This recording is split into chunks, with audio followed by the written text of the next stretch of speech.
우리 말씀 볼까요? 말씀 마태복음 1장 1절부터 17절까지 말씀 찾으셨죠? 굉장히 긴 말씀인데 우리 17절만 보겠습니다. 17절만. 자, 마태복음 1장 17절 시작. 그런즉 모든 대수가 아브라함부터 다윗까지 14대요 다윗부터 바벨론으로 사로잡혀 갈 때까지 14대요 바벨론으로 사로잡혀 간 후부터 그리스도까지 14대더라. 아멘. 우리 앞뒤적으로 인사하실까요? 사랑합니다. 축복합니다. 잘 오셨습니다.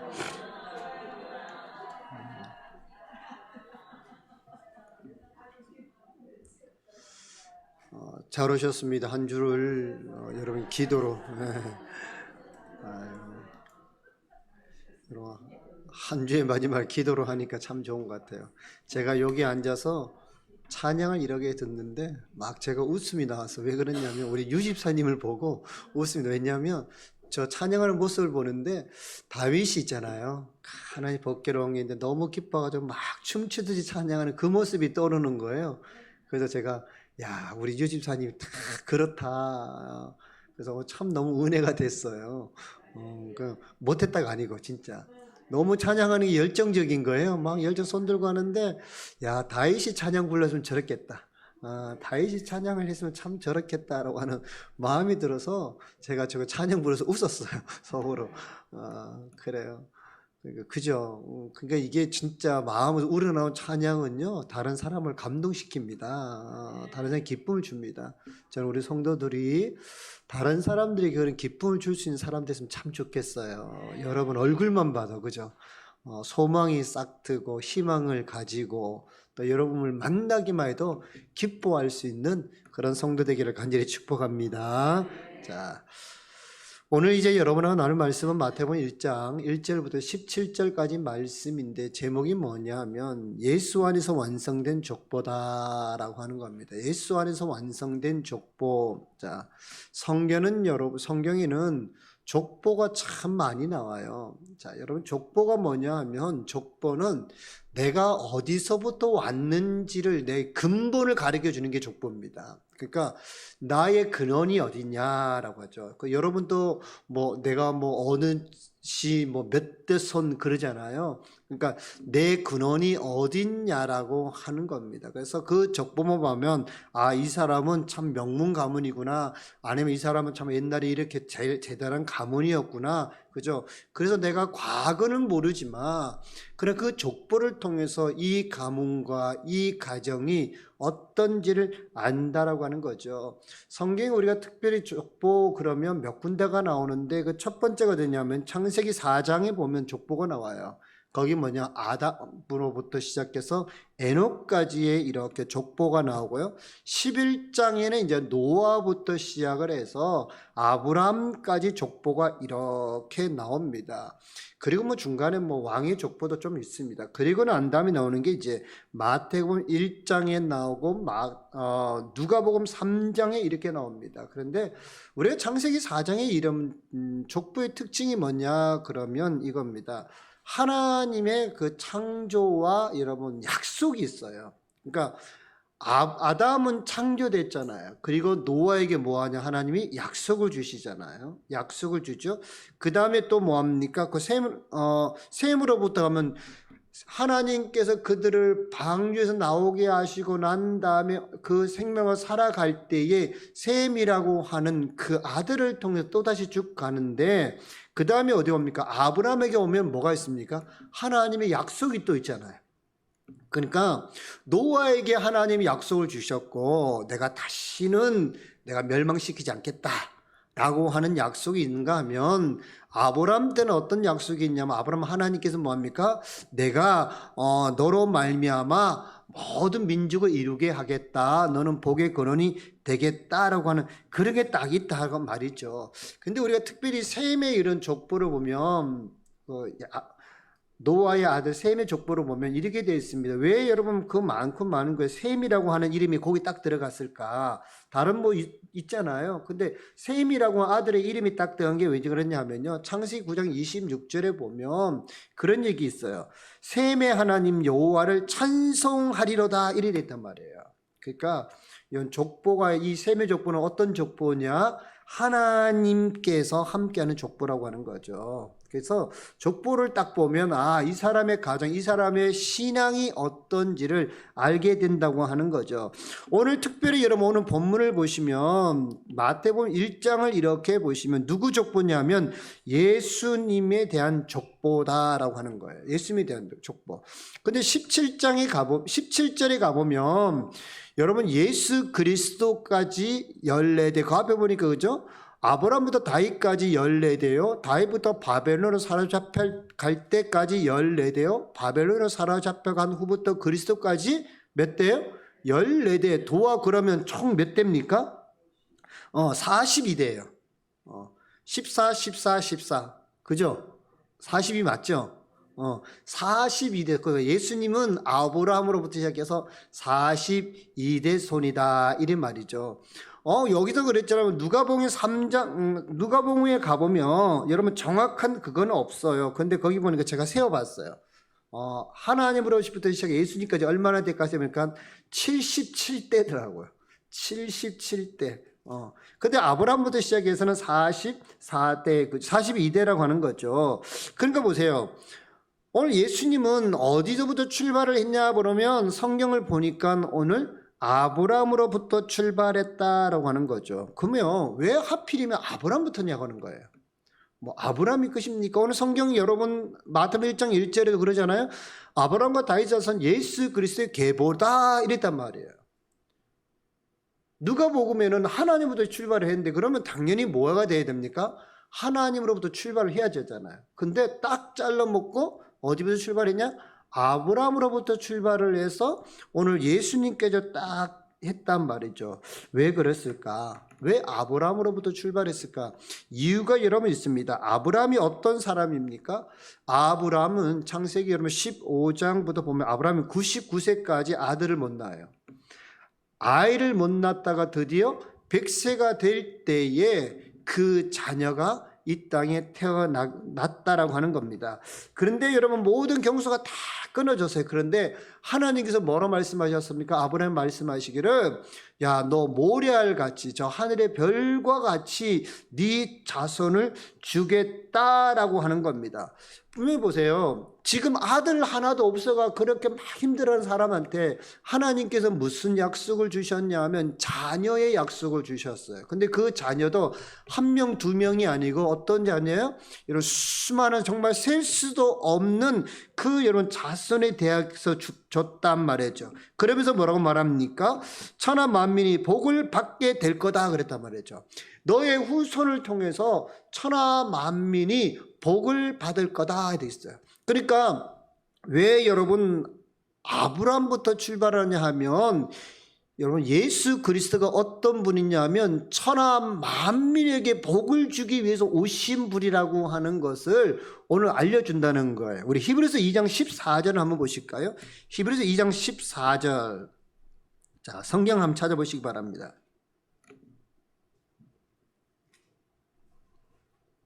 자, 히브리서 2장 14절부터 16절 같이 한번 읽습니다. 시작. 자녀들은 혈과 육에 속하였으며 그도 또한 같은 모양으로 혈과 육을 함께 지니심은 죽음을 통하여 죽음의 세력을 잡으사 곧 마귀를 멸하시며 또 죽기를 무서워함으로 한평생 매여 종노릇하는 모든 자들 놓아주려 하심이니 이는 확실히 천사를 붙들어주려 하심이 아니요 오직 아브라함의 자손을 붙들어주려 하심이라 했단 말이죠.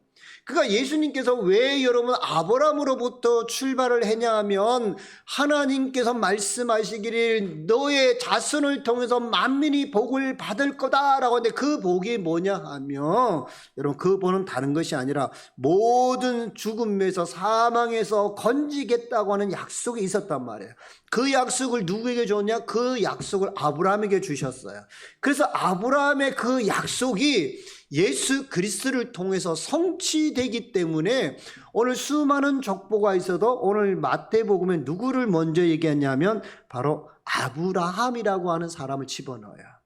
자, 두 번째 보시면 1절에 아브라함과 누구죠? 다윗의 자손 이리 됐다. 두 번째는 이 예수님이 누구와 관련이 있냐를 얘기할 때 다윗이라고 하는 인물을 이렇게 등장을 시킵니다. 다윗이 어떤 사람입니까? 다윗은요, 이스라엘을 통일시킨 사람이죠. 특별히 여러분 6절을 가보세요. 여러분 1절부터 우리가 17절까지 쫙 읽는데 특별히 여러분 6절에 다윗은 이렇게 소개를 합니다. 6절 읽어볼까요? 시작. 이새는 누굴 낳았어요? 다윗 왕을 낳은 일이 됐단 말이죠. 그냥 이새는 다윗을 낳았다 이렇게 하면 되는데 성경은 뭐라고 얘기하냐면 다윗을 낳았다가 아니라 그는 왕을 낳았다라고 하는 거예요.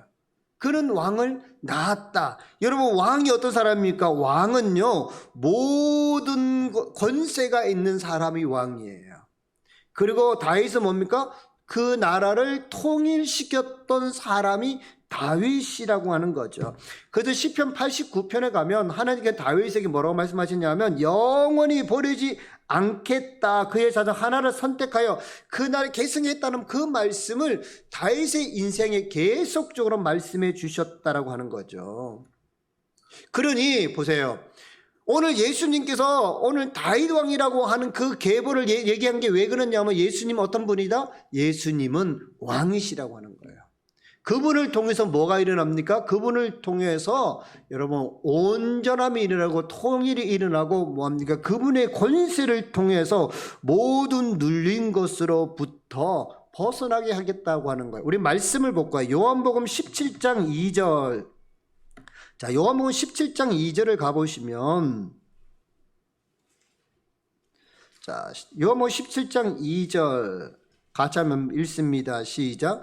아버지께서 아들에게 주신 모든 사람에게 영생을 주게 하시려고 만민을 다스리는 권세들을 아들에게 주셨다. 자, 아들이 주셨어요. 아들이 누구죠? 예수 그리스도예요. 그분에 뭐가 있습니까? 그분에게는 권세가 있다는 거죠. 만민을 다스릴 수 있는 권세를 주었다라고 하는 거예요. 그러니까 이분은 어떤 분이에요? 예수님은 그냥 그게 아니라 우리 가운데 왕으로 오시는 분이라고 하는 겁니다. 그래서 요한복음 12장 13절에 보면 예수님께 예루살렘 들어갈 때 많은 사람들이 어떻게 합니까?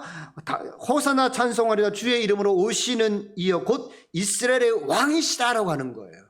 그러니까 사람들이 뭐합니까? 왕으로 예수 그리스도를 영접하게 하신다. 자, 에베소서 우리 1장 10절을 한번 가보세요. 에베소서 1장 10절.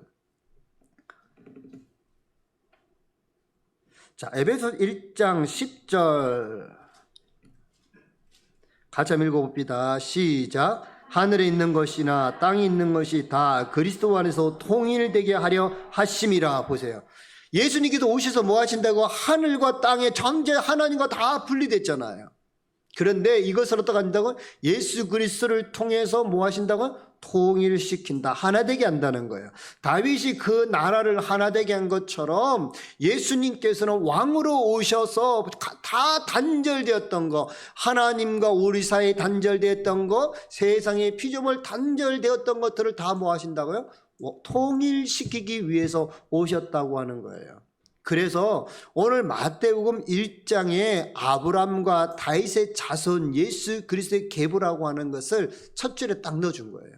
그러니까 예수님이 어떤 분이시냐? 그분은 약속의 자녀고 그분은 왕권을 가지고 오신 분이라고 하는 말을 오늘 적어 놓는단 말이죠. 그래서 여러분 예수님의 족보를 볼 때 그걸 잘 보셔야 돼요. 지금 여기서 지금 예수님은 어떤 분으로 이야기하고 있는지를 보시면 이 전체적인 이야기, 특별히 마태복음에 대한 이야기를 좀 잘 이해할 수 있습니다. 그런데 자, 그분은요 정말 약속의 자녀셨고 그분을 통해서 우리 만민이 복을 받게 될 것이고 그분은 우리를 하나님과 하나 되게 하는 그 사명을 감당하십니다. 그런데 예수님의 족보를 다시 가보시면 여러분 나중에 시간이 되시면 이렇게 세어보시면 마태복음 1장 1절부터 쭉 10절까지 읽어보시면 그 대수가 17절 이렇게 돼 있죠. 열례되어 열례되어 열례되어 이래 돼 있단 말이에요. 그런데 정말 세어보면 42대가 안 나와요. 41대까지밖에 안 나와요. 그 위에는 14대가 맞고요. 또 14대가 맞아요. 그런데 그 바벨론으로 사로잡혀간 이후부터 그리스도까지를 딱 재면 몇 대가 나오냐면 13대밖에 안 돼요. 자, 우리는 알죠. 하나님께서는 실수하지 않으신 분이시다. 그리고 성경은 하나님의 감동으로 된 것입니다. 그래서 실수할 수가 있고 정확해야 돼요. 그런데 왜 그럴까요? 여러분, 도대체 한 대가 어디서 빠졌냐라고 하는 거죠. 어떤 학자는 그런 얘기합니다. 그 빠진 것은 예수님께서 다시 재림하시면 그게 태어나는 거다. 그래서 거기 한 대를 빼냈다라고 여러분 얘기해요. 자, 그러면 예수님께서는 그때 그럼 다시 사람의 몸을 입고 이 땅에 오십니까? 예수님 그 땅에 다시 오실 때 뭐 동정녀 마리아를 통해서 또 응해나가지고 또 뭐 30대 돼가지고 야 이제 끝났다, 세상 끝났으니 우리 가자, 그러냐 말이죠. 그게 아니잖아요. 그 말이 안 맞단 말이죠. 그러니까 그게 맞지 않는데, 그러면 그 마지막 한 대가 뭘까라고 한번 여러분 생각을 해보세요. 과연 그 마지막이 뭘까? 자, 보세요. 우리가 이상한 걸 하나 발견을 하는데, 자, 15절부터 이하면 15절, 3절 한번 가보실까요? 3절 보세요. 유다는 다말에게서 뭐요? 베레스와 세라를 낳고 이래 돼 있어요. 자, 누구에게를 통해서 자녀가 나온지가 나와 있죠. 5절 가보세요. 5절을 가보시면 살몬은 나압에게서 뭐죠? 보아스를 낳고 이래 돼 있단 말이죠. 6절에 보세요. 6절. 이새는 그죠? 다윗 왕을 낳으니라. 다윗은 우리아의 아내에게서 솔로몬을 낳고 이래 돼 있어요. 자, 보세요. 모두가 낳기 위해서는 뭐가 있었습니까? 아버지가 있었단 말이에요. 생물학자는 아버지를 주잖아요. 그러니까 다윗은 이 아버지를 통해서 낳았어. 또 이 사람은 아버지가 있어 라고 얘기를 하는데, 여러분 다시 16절을 가보시면 이렇게 돼 있어요. 야곱은 말의 남편 요셉을 어땠다고요? 낳으니라. 그 다음에 예수님 하려면 뭐라 돼 있죠? 요셉은 예수 그리스도를 뭐 한다고? 낳았다 이래야 된단 말이죠. 그런데 오늘 성경은 그렇게 얘기하지 아니고 지금 갑자기 누구가 등장합니까? 마리아가 해서 그리스도 낳았다 이런 말했죠. 그럼 마리아가 나오려면 그 앞에 요셉은 마리아를 통하여 예수를 낳으니라 이래 돼야 돼요. 그게 정상적이에요. 그런데 성경은 그렇게 얘기하지 아니하고, 여러분 예수가 어떻게 낳는지를 대해서 18절 이렇게 얘기합니다. 그 18절을 한번 보세요. 18절. 자, 18절을 가보시면 어떻게 되어 있습니까? 시작. 예수 그리스도의 나심은 이러하니라. 자, 17절에 여러분 우리의 의구심, 16절부터 17절까지 이어지는 우리의 의구심, 도대체 예수님은 어떻게 해서 나셨는지에 대한, 왜 아버지도 없이 태어난지에 대한 이야기를 18절에 해줘요. 자, 18절 읽어봅시다. 시작. 예수 그리스도의 나심은 이러하니라. 그의 어머니 마리아가 요셉과 약혼하고 동거하기 전에 성령으로 잉태되었다라고 하는 거예요. 그러니까 이건 말이죠. 예수님은 아버지가 없다라고 하는 거예요. 자, 요건 뭐냐 하면요, 예수님으로부터 이제 새로운 여러분 출생이 이루어진다는 거예요. 예수를 통해서 우리에게 새로운 족보가 만들어진다라고 하는 거죠. 그러니까 우리가요, 예수 그리스도의 여러분 족보를 이제 따라가야 되는데, 그 다음에 예수 그리스도 다음에 누가 들어가야 될까? 그죠? 누가 들어가야 되냐를 고민해 봐야 되지 않습니까? 오늘 성경 그렇게 말합니다. 예수님은 뭐로 낳았다? 예수님은 성령으로 낳았다는 거죠. 그럼 그 다음 사람은 뭐로 낳아야 됩니까? 그 다음 사람은 뭐로 낳아야 되죠? 그 다음 사람은 성령으로 낳아야 돼요.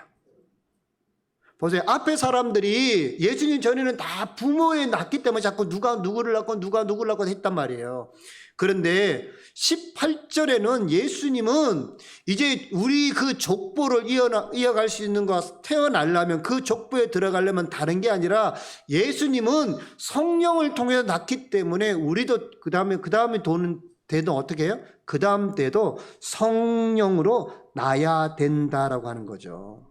그러니까 이거는요, 인간적인 출생으로 할 수 없다라고 하는 거예요. 그래서 여러분 잘 아시는 니고데모가 예수님께 와서 그런 얘기 하지 않습니까? 거듭나야 되는데 어떻게 거듭납니까? 어머니 배에 다시 들어가야 됩니까? 내가 어머니 배에서 끄집고 들어가서 내가 다시 나야 내가 그게 거듭나 새 생명을 얻는 것입니까? 라고 물었을 때에 예수님께서 요한복음 3장 5절에 이렇게 얘기합니다. 요한복음 3장 5절입니다. 자, 요한복음 3장 5절 같이 한번 읽어볼까요? 요한복음 3장 5절 같이 한번 읽습니다. 시작. 예수께서 대답하시되 진실로 진실로 내게 이르노니 사람이 물과 성령으로 나지 아니하면 하나님 나라에 들어갈 수 없느니라. 자 보세요. 이제부터는 뭐로 나야 된다고요? 이제부터는 성령과 물로 나야 된다는 거예요. 그래 그 밑에 지금 한 대를 채워야 되는데 그 한 대에 채울 수 있는 사람이 누구냐? 물과 성령으로 난 사람이 예수 그리스도의 족보를 이어갈 수 있다고 하는 거예요. 자 보세요. 그럼 물과 성령을 물이 여러분 어떻게 우리를 거듭나게 할까요? 성경에는 물이 두 가지가 있어요. 첫 번째는 뭐죠? 우리가 여러분 거듭나게 물과 성령의 물로 할 수 있는 게 뭐냐? 첫 번째는 여러분 침례입니다. 침례는 뭐냐? 다른 말로 회개라고 그래요. 회개. 그러니까 우리가 여러분 예수 그리스도 족보에 들어가려면 첫 번째 필요한 게 뭡니까? 회개함이 있어야 돼요. 나에 대한 회개. 나는 죄인이라고 하는 거. 그죠? 그래서 이스라엘 백성들이 요단강에 와서 침례를 받잖아요. 어떻게 침례가? 나는 죄인이라고. 그래서 나는 죽었다라고 표현을 뭐합니까? 침례로 나타내는 거거든요. 그러니까 침례는 구원의 조건은 아니에요. 그러나 여러분 이것이 우리가 침례를 여러분 다른 말로 회개이기 때문에 우리는 반드시 뭐 해야 됩니까? 회개해야 된다는 거예요. 회개해야 여러분 거기에 들어가. 두 번째 보세요. 두 번째 뭐죠? 두 번째 물은요. 바로 예수 그리스도의 보혈이에요. 예수 그리스도의 피가 있어야 된다고 하는 거죠. 우리 에베소서 1장 7절을 한번 봅니다. 에베소서 1장 7절. 자, 에베소 1장 7절입니다.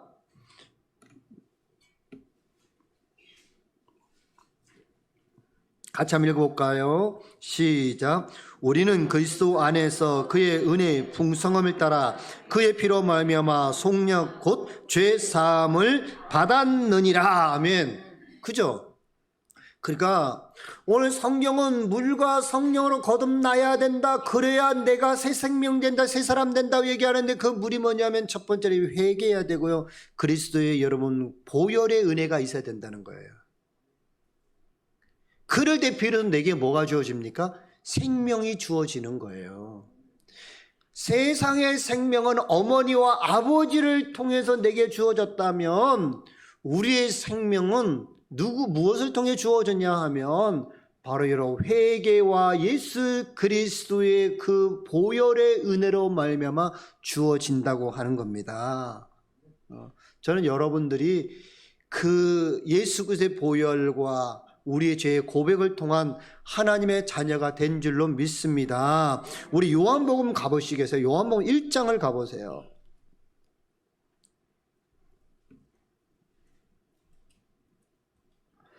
요한복음 1장을 가보시면 1장 12절. 자, 요한복음 1장 12절 같이 한번 읽습니다. 시작. 영접하는 자 곧 그 이름을 믿는 자들에게는 하나님의 자녀가 된단 말이에요. 그죠? 영접하는 자, 그죠? 영접하는 자. 자, 그러면 어떻게 영접합니까? 우리가 예수를 어떻게 영접하죠? 고린도전서 12장 3절. 여기 요한복음 1장은 딱 놔두고 고린도전서 12장 3절 가보세요. 고린도전서 12장 3절. 우리가 금요일은 조금 이렇게 말씀을 조금 깊게 보는 거예요. 왜냐하면 금요일은 우리 기도하는 날이기 때문에 우리가 조금 여러분 복잡하더라도 그렇게 은혜로 좀 하다 보면 이해가 될 겁니다. 고린도전서 12장 3절 같이 읽읍시다. 시작. 그러므로 내가 너에게 알리노니 하나님의 영으로 말하는 자는 누구든지 예수를 저주할 자라 하지 아니하고 또 성령이라 아니하고는 누구든지 예수를 주시라 할 수 없느니라. 그죠? 자 보세요. 영접하는 자, 그죠? 그 이름 믿는 자는 하나님의 자녀가 된다 그런 거예요. 믿음에, 그러니까 내가 어떻게 예수를 믿습니까? 라고 했을 때에 고린도전서 12장 3절은 뭐랍니까? 오직 성령으로만이 된다 이래 돼 있단 말이에요. 오직 성령으로. 그래서 거듭난 우리가 여러분 다시 태어나려면 첫 번째 물이고요, 두 번째 오니까 성령이 필요한 거예요. 성령이 예수 그리스도를 주라고 고백하기 때문에 우리는 요한복음 1장 12절에 하나님의 자녀가 되는 거예요. 그래서 우리가 그 믿음의 줄기에 들어가는 거예요. 자, 요한복음 1장 13절 한번 가보세요. 다시 요한복음 1장 13절. 자, 같이 한번 읽습니다. 시작. 이는 혈통으로나 육정으로나 사람의 뜻으로 나지 아니고 오직 하나님께로부터 난 자들이니라. 자녀가 어떤 자들입니까? 하나님으로부터 난 자예요. 하나님으로 났다고 그러지만 다른 말로 하면 예수 그리스도로부터 난 자들, 그 사람들이 여러분 자녀가 되는 거예요. 근데 그걸 뭐를 통해서요? 그걸 바로 여러분 우리는 물과 성령이다 그렇게 고백합니다. 그러니까 여러분이 보세요. 여러분의 족보가요 이제부터 다시 쓰여져야 돼요. 세상의 족보를 여러분 자랑하시면 안 돼요. 세상의 족보는 여러분 뭡니까? 혈통으로나 육적으로나 사람의 뜻으로 났기 때문에 그 여러분 혈통은 다 어디 갑니까? 다 여러분 지옥 가요. 다 사망으로 간다고요. 그러나 예수 그리스도에게 내가 족보가 새로 들어가면 나는 뭐합니까? 나는 이제 여러분 그 육적인 세상적인 인간적인 사람의 뜻으로 갔던 족보에서 멸망으로 가는 것이 아니라 어디 갑니까? 바로 하나님의 나라에 들어가는 은혜가 있다라고 하는 거예요. 자, 그런데 보세요. 다시 여러분 마태복음 1장으로 가보세요. 자, 1장 17절을 가보시면 그런즉 모든 대수가 아브라함부터 다윗까지 14대요 다윗부터 바벨론으로 사로잡혀 갈 때까지 14대요 바벨론으로 사로잡혀 간 후부터 그리스도까지 14대다 이래 돼 있잖아요. 그러면 그리스도까지 13대다 한 대가 비었잖아. 왜 비었을까요? 이게요. 예수 그리스도를 구주로 영접하는 모든 사람들에게 열려 있다는 거예요. 우리의 생명은 누구 안에 있습니까? 예수 안에 있잖아요. 그러니까 예수님께서 뭐예요? 우리를 품고 계시는 거예요. 그렇기 때문에 뭐합니까? 13대지만 14대가 되는 거예요. 여러분의 생명은 다 어디 있어요? 예수 안에 있는 거예요. 그분이 여러분을 잉태하셨어요. 그분이 여러분을 품고 있다고 말해요. 그래서 성경은 왜 14대라 얘기를 하냐면 내가 예수 안에 있기 때문에 내가 그 속에 지금 존재하고 있기 때문에 내가 지금 그 속에서 숨쉬고 있기 때문에 내가 그 속에서 살아가고 있기 때문에 뭐합니까? 14대가 되는 거예요. 근데 이거는요 한 사람에 국한된 것이 아니라 모든 사람들 영접하는 모든 사람들에게 여러분 주어진 자리입니다. 그러니까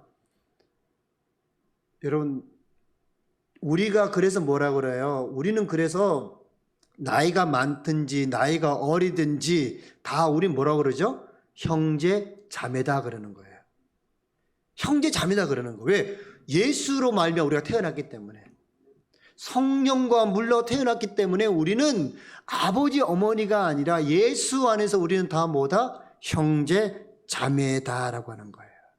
그 지금 거기 여러분 그리스도 다음에 여러분 아무것도 없는 것 같죠?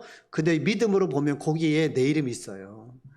믿음으로 보면 여러분 거기에 여러분 이름이 있다고요. 아멘? 네. 그러니까 여러분 얼마나 여러분 위대한 족보 가운데 들어있습니까? 그죠? 하나님의 족보 안에 들어있다고요. 하나님의 족보. 그런데 보세요. 우리가 이 족보를 보면서 참 깨달아야 될 게 뭐냐 하면 여러분 이겁니다. 14대 그러잖아요. 14는 뭐의 배수냐 하면 7의 배수예요. 그 요걸 나누면 7로 나눠져요. 7은 뭐냐 하면 7은 완전수거든요. 완전수요. 이거는 여러분 완전이기 때문에 여러분 마감을 얘기합니다. 그러니까 어때요? 예수 그리스도 여러분 외에는 방법이 없다는 거예요. 예수 그리스도가 이제 끝이라는 거예요. 구원은 오직 누구를 통해서만? 예수 그리스도를 통해서만 여러분 그 구원의 역사가 일어나는 겁니다. 자, 여러분 아까 제가 누가복음 얘기했죠? 자, 누가복음을 한번 가보세요. 3장을 가보세요.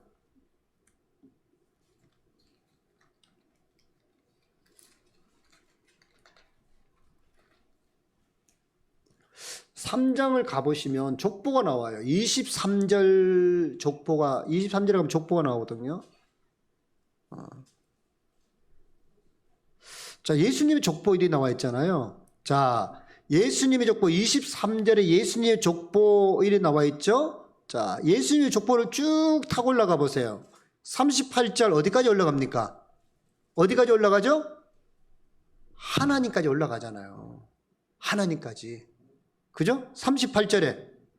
그러니까 여러분이 예수 그리스도의 족보 안에 들어가면 지금 여러분 근원이 어디입니까? 하나님이에요. 여러분 근원 하나님 맞죠? 하나님께서 우리를 여러분 창조하셨잖아요. 그의 형상을 따라 우리를 창조하셨다고 했거든요. 근데 그 창조가 회복되는 게 누구를 통해서입니까? 예수 그리스도잖아요. 그분이 모든 만물을 통일시키시고, 그죠? 다시 우리를 거듭나게 하나님의 형상을 덧입게 했다 그랬잖아요. 그러니까 우리가 뭡니까? 하나님을 아버지라 부를 수 있는 겁니다. 우리가. 왜? 예수 그리스도를 통해서 우리가 다시 태어났기 때문에. 그래서 우리는 예수 그리스도의 여러분 성품 하나님의 형상을 가지고 있기 때문에 우리가 하나님을 아버지로 부를 수 있다라는 거예요. 그러니까 우리는요, 우리의 진짜 족보는 예수 안에서 그래서 완성되는 겁니다. 우리가 처음에 하나님으로 시작했잖아요, 족보가. 근데 이게 죄로 말미암아 딱 끊겨버렸잖아요. 근데 예수로 말미암아 다시 뭡니까? 요 끊어졌던 족보가요 다시 이어지는 거예요. 뭐로요? 믿음으로. 예수 그리스도를 믿는 믿음으로. 그래서 오늘 마태복음이 여러분 17절에 예수 그리스도가 14대라고 하는 그 14대는 원칙적으로 말하면 나까지 포함시킨 대수입니다. 여러분 예수 그리스도 우리의 구원은 완성될 겁니다. 여러분의 인생 완성될 겁니다. 이제 우리는 예수 그리스도를 통해서 하나님을 아버지로 부를 수 있다라고 하는 겁니다. 그러므로 여러분 우리가 족보 얘기하면 우리 굉장히 자부심 가지지 않습니까? 내가 몇 대 손이야, 몇 대 손이야 그러지 않습니까? 맞아요. 그럼 여러분 삶도 어떻게 하셔야 돼요? 여러분도요, 내가 하나님으로부터, 그죠? 제가 한 세 번, 78대, 우리까지 하면 78대 되겠네요. 내가 하나님의 족보 78대 손이야. 내가 예수 그리스도의 그죠? 2대 손이야. 그죠? 그런 자부심 갖고 살 수 있기를 간절히 축복합니다. 그래서 세상에 가서도 여러분 그 족보에 부끄럽지 않도록 사세요. 예수 믿는 자의 그 삶에 부끄럽지 않게 사시라고요. 사람들이 그 참 복되고 귀한 족보를 가졌는데 예수 믿는 우리가 제대로 못 사니까 사람들의 손깍지 받는 거예요.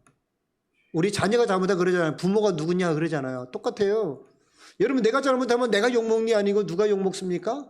우리 아버지가 욕먹어요. 그러니까 누가 욕먹어요? 하나님 욕먹는 거예요. 그러니까 여러분 믿음의 선한 싸움을 싸우라 그러잖아요.